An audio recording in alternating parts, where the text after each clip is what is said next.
Okay, so spectroscopy is the method by which we can analyze a lot of molecules. We're focusing on the organic molecules. This is an example of an organic molecule, aspirin, because it has carbon in it. So if it has carbon, for the most part, we're calling it organic. Spectroscopy, what you want to write down, helps you determine structure. So structure determination. It uses like radiation. Remember the electromagnetic radiation, X-rays, visible rays, UV rays, etc. And as an electron goes up to a higher energy state and then falls back down or moves around, we can analyze that electron movement to figure out structure. So simple things like electron movement will tell you structure.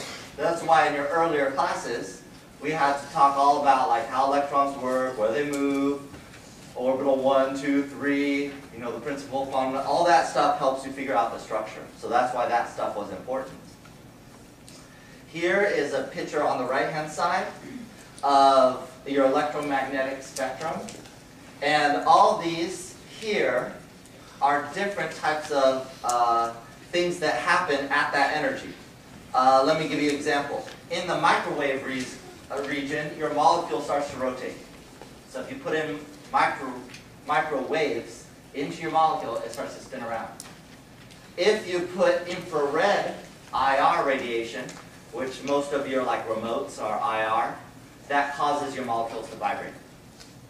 So just different examples. Here's some various electronic transitions between orbitals at UV. So depending on what energy you put in, your electron does a different thing. And that thing that it does can be analyzed to give us information about the structure. So I'm going to give you 3 examples of spectroscopy. These 3 examples tell you different things about the structure of a molecule. One is NMR, nuclear magnetic resonance. You'll want to know this one. It uses radio waves, or radio frequency, and basically causes an electron to go from different spin states, depending on what nucleus you're looking at. And there's different kinds of NMR, H-NMR, C-NMR, fluorine NMR, xenon NMR. All kinds of atoms can be used to do NMR and to study an organic compound. Let me show you what a picture looks like. If you've taken organic, you'll recognize this very well. This is an H-NMR. This is used to tell you the skeleton structure of a carbon compound. You're going to do this when you get to OCHEM, eventually. And the number of peaks that you see and where they lie on this graph tells you exactly what they're next to and how many hydrogens there are. Okay, so you don't have to know how to analyze it. I'm just telling you this is a way to figure out the carbon skeleton structure. Okay? This has an application, hopefully you've heard of, MRIs. If you've ever heard of somebody getting an MRI, that is an NMR application. So you're doing NMR, they're putting radio waves, there's a huge magnet, put your head in there, and you can get a structure and analysis of your body when you get an MRI. So MRI, you'll want to know the application of NMR. Okay, that was the first type, NMR. The second type of spectroscopy you'll learn about is called infrared spectroscopy. This is the analysis of vibrations. So think of like chemical aerobics. A molecule can vibrate like this, it can do this stretch, it can do this stretch, it can do this stretch, this stretch. All those different stretches, as you see kind of shown here, are called vibrations. And those vibrations give you a little spectra that will look like this. And when you take the real OCHEM, if you do, you'll have to analyze this. Okay, I'm giving some people a headache because they remember this. You won't have to analyze it in here, but an example of this molecule would look like this in the IR.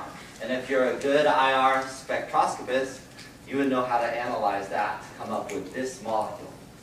So what this one gives you, you want to write down, is what's called functional groups. Functional groups.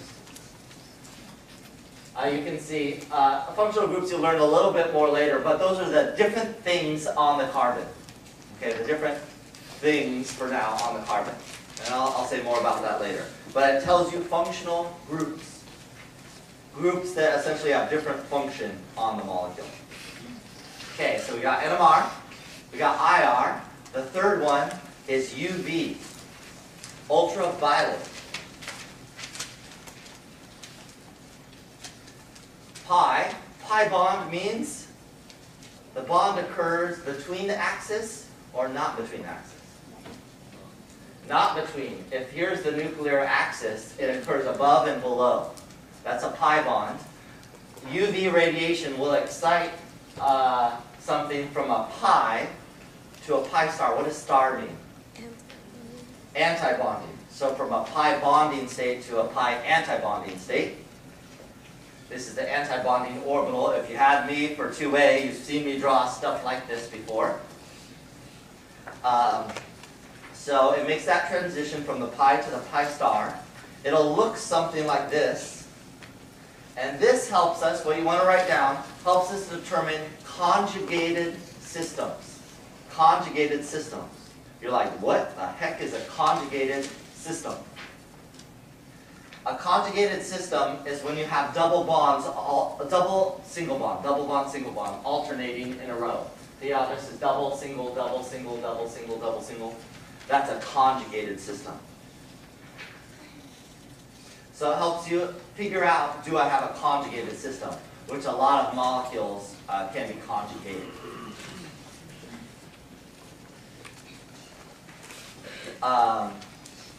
And the more conjugated it is, the different kind of reading you'll get. So here has a lot of conjugation, so you'll get a higher reading than something that just is single, double, single, lower reading.